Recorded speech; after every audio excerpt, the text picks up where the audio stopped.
All right. Well, Cari and Haley, thanks for being part of this. So, how do you approach the conversation of leadership when you're talking with team leaders? What do you see that's missing, and how do you help them with that? Sure. Go ahead, Haley. I'll answer first, Cari, and then if that's okay. I think my answer is probably going to be a bit shorter. So, when anybody comes to me asking for help with hiring or with operations, the first thing that I try to really understand is, like any client, what's your motivation? Like, what's the outcome that you're looking for? Because a lot of times, really in our personal life and in our business, when we're at a place where we can only meet other people at the same place that we've met ourselves. We can only grow other people, contribute into other people's lives, expand, depending on how much personal growth that we have done. So one of the very first questions I ask anybody who's looking to hire or grow a team is, are you ready to be a leader? And they're like, well, what does that even mean? And so then we have to dive into leading people is not just, or being a team leader, or whatever your title is going to be. It's not just about helping people to stay into production. That's really not, that's probably like at the bottom of the totem pole of what your real responsibilities are. We have to talk about communication. We have to talk about boundaries. We have to talk about leverage. We have to talk about systems and processes that are usually just in someone's head and they haven't even been put on paper yet. We have to talk about what, like I said earlier, what are the outcomes that you're looking for? What is your ultimate goal? What does success look like for you? Because the idea of what our individual blueprints look like for success can ultimately be our biggest downfall if we're so addicted to what we think our path should look like, rather than being open to surrendering to what is actually going to be our opportunities. It's all about the mindset shift there. So I would anybody who is looking to step into a leadership role, even if you're in operations and you're looking to become a director of operations or a chief of staff or an executive assistant, I encourage you to sit down and have a very candid conversation with someone who is successfully doing it and who loves what they're doing, not just someone who has the role and who on paper looks successful. Have a conversation with somebody who is doing it, who is inspiring other people, and who is living their life in a joyful way and contributing at a high level. Those are the people that you want to surround yourself with. You want to learn from their mistakes, and you want to ultimately learn how to grow yourself. How do I receive that? How do I grow other people by growing myself? What does that look like? Right? Because many of us don't know, and that's okay. But what are you willing to do? How are you willing to evolve yourself? Yeah. I mean, we talked about this earlier, Bryon. If you can't, as an entrepreneur, if you can't spend time growing yourself, your business is not going to grow. You are your business. You are the limits of your business as well. And so that is the same thing for leadership. Leadership is not sexy. It's cool to say I'm a team leader, but it's not fun. 90% of the time it's stressful. It is making the decisions you don't want to have to make. It's dealing with the conflict that you don't want to. It's dealing with the financials. It's the emotional ups and downs. It's a lot of things that you don't have to deal with when you just sell real estate with your clients. It's very, very different. And much of it isn't actually that fun. However, it puts you in a lot of positions to grow. It does put you in a lot of uncomfortable places, which is where the growth happens, like Haley mentioned earlier.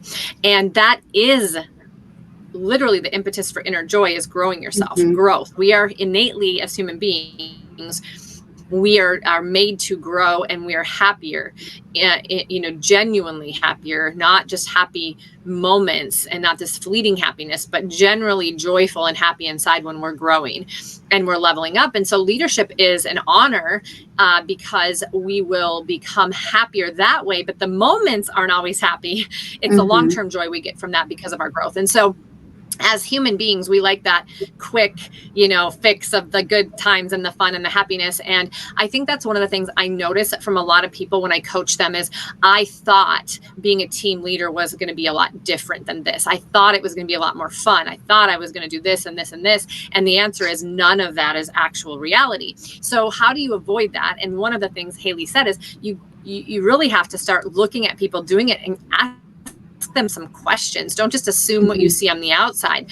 Actually go do a little bit of research about how are these team leaders succeeding? What do they like? What don't they like? What is their day-to-day actually looking like?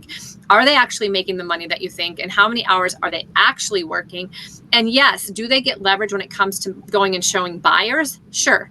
But they probably are working more hours today than they were when they were just selling real estate as a solo agent. So leverage doesn't mean time back. Leverage means you're not doing the same things you used to be doing, but you're doing new things now. And so if you really want to be a team leader, it's because you're bored with the same old thing as a successful real estate agent, and you're ready to level up and pour into other human beings and grow yourself at the same time. And nobody says that as an answer.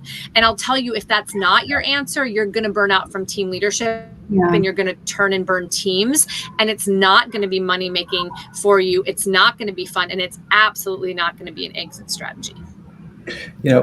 My experience of that is, and I've had this conversation with a lot of people leaders that I've worked with over my career.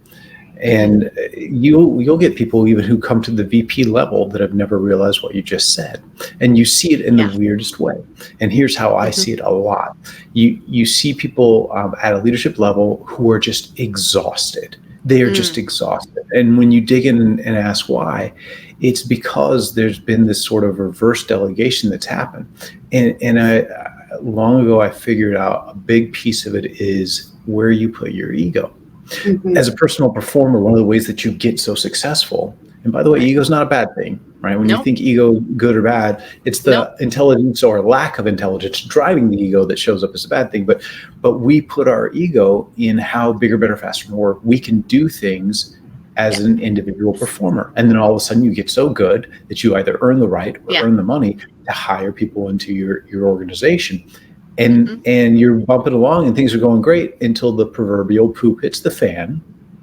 And most people's reaction who have not invested their ego in how bigger, better, faster, more they can coach others to do it, say this: step aside, everybody. Let me put my cape on. Here I come. I can do it bigger, better, faster, more. So just watch me. And they'll lie to themselves and you and tell you, oh, well, it's faster for me to do it. Yes. It's faster. It's easier.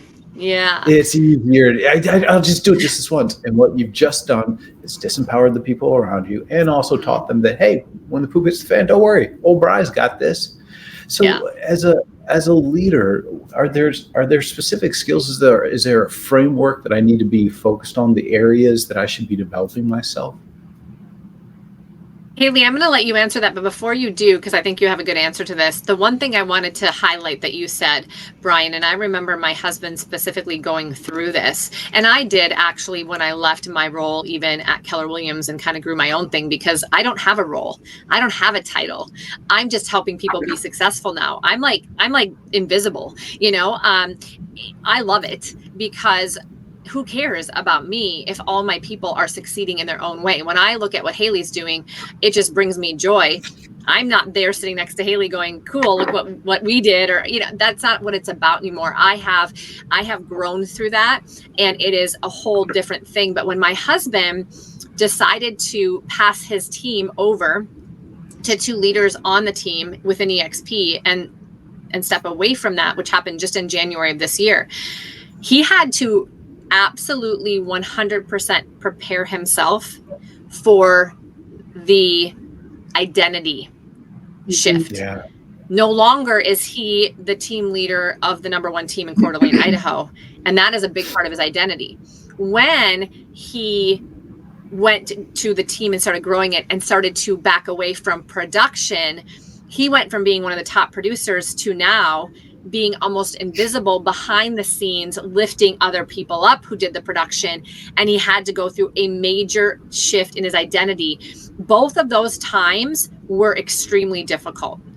People have to realize, if you want to move from top producer, performer, watch me, I rock, and there's nothing wrong with that, by the way. A lot of that personality trait is why you're successful. But then when you mature through that and you go, I've done it, and now my opportunity is to bless others, to teach them what I did so they can do it too.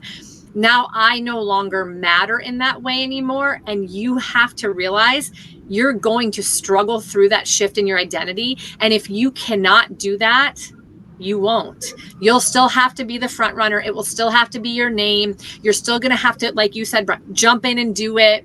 It has nothing to do with anything other than you haven't accepted the new role as a leader that's going to come behind people, lift and raise them up. You're not ready for it yet.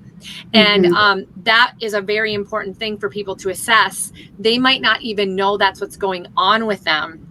They might not realize, oh my gosh, I think I'm having that challenge with my identity. I didn't even know it. Once you become aware of what's happening, you can now make some changes. Otherwise, you're going to make the excuse that you're a control freak. It's faster to do it yourself. It's easier. Everybody knows me and my name. How are my clients ever going to work with somebody else? These are all just excuses. They're all excuses, but they come deep from, I have an identity in this and I can't let it go, because who am I if I'm not that top performer anymore?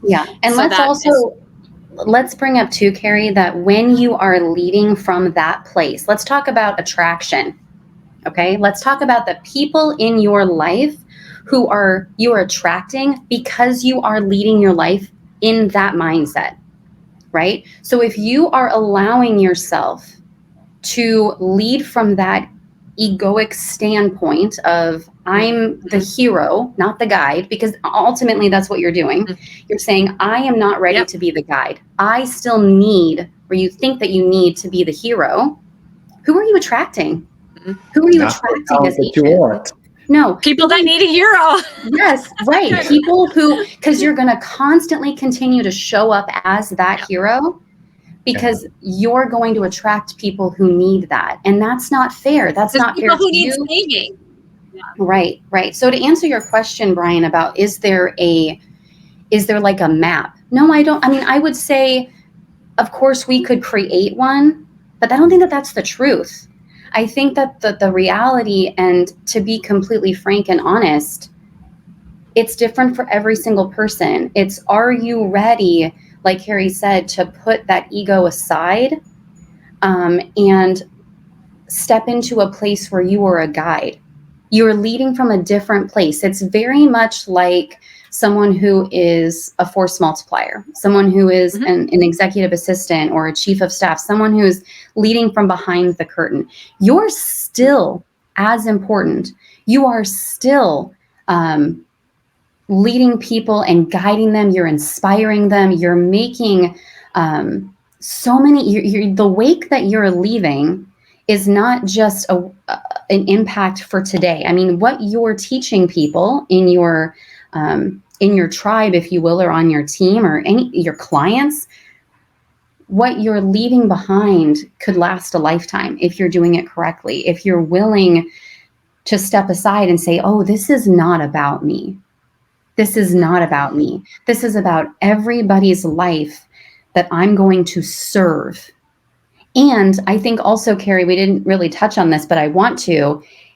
It's about surrendering all of the expectations that you have regarding how you think things should be. It's letting go of the expectations, because how many times do we show up in the most simplistic terms? We show up in a listing consultation, in a buyer consultation, or even in an attraction call with the expectation that that person is going to say yes. And although, yeah, we want to have the mindset of like, this is absolutely going to happen. But if we are so attached to how it's going to happen, we limit ourselves, we limit the opportunities and the possibilities of allowing that person to be attracted to us authentically, because it's almost like we're going to sabotage what's going to happen. So you have to let go of all of your expectations.